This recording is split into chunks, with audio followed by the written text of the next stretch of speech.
Girlfriend is my big boss. Part 17. One Night Dual Love Final Part. Vika berkata, "I miss being me."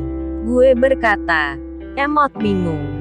Saat itu Vika mulai berbicara tentang dirinya sendiri. Gue jadi ingat pesan guru Ciko yang berkata, Ciko berkata, kalau cewek sudah ngomong sendiri tentang dirinya, jadilah pendengar yang baik. Tunggu hingga dia benar-benar lega melepaskan semua keluh kesahnya. Vika berkata, saat SMP gue bisa jadi diri gue sendiri. Gue berkata, emot bengong. Tatapan mata Vika kosong, seperti tak berjiwa. Di saat itu gue yakin kalau ini memang bukan Vika yang asli. Seperti ada masalah yang besar sehingga dia tidak bisa menjadi dirinya sendiri. Vika berkata, di mana gue bisa tertawa, bercanda sepuasnya. Sekarang hanya di bawah pengaruh alkohol baru gue bisa merasakan semua itu. Fake me, not real me. Di saat itu gue sadar kalau untuk menjadi diri sendiri itu bukan hal yang mudah untuk Vika. Vika berkata, emot melamun. Gue berkata, emot bingung. Vika berkata, abis nih, beliin Gi dulu sana. Nih uangnya. Gue berkata, emot pasrah. Gue masuk ke dalam toko lagi untuk membeli sebotol bir berukuran besar. Penjaga toko berkata, wah mas ceweknya kuat banget mas minumnya. Masa mas kalah? Gue berkata, bukan cewek gue mas.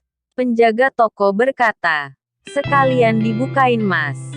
Gue berkata, iya mas. Dengan mudahnya Vika menenggak bir yang barusan gue kasih itu. Serem juga lihat cewek bisa minum. Vika berkata, tadi ngapain aja lo sama Laras? Gue berkata, cuman makan malam bareng keluarga besar dia aja kok. Ulang tahun papahnya Vika. Vika berkata, terakhir gue makan malam sama ortu kapan ya? Sudah lupa gue. Ortu gue sibuk dengan uang. Gue berkata, ya kan mereka cari uang buat biaya hidup lo juga Vik. Vika berkata, saat SMP gue hidup sederhana sama ortu gue. Gue merasa lebih bahagia saat itu. Ada kedua orang tua gue mendampingi gue setiap hari. Gue berkata, lo itu sebenarnya lebih beruntung daripada gue Vik. Hanya beruntung sedikit. Sedikit banget bagi gue. Kedua ortu kita sama-sama kerja di luar negeri. Beruntungnya ortu lo masih ngebiayain hidup lo. Sedangkan ortu gue gak tahu kabarnya gimana. Dari kecil gue sudah hidup bersama nenek gue. Tapi sayangnya lo gak bisa manfaatin keberuntungan lo itu.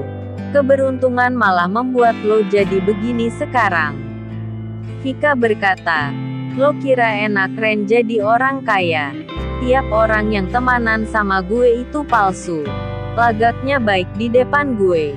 Karena mereka sungkan dengan gue yang berada gini. Semua berlomba-lomba sok baik dan manja-manjain gue. Sudah muak gue dengan itu semua. Gue berkata, lo kira juga enak jadi gue yang miskin gini.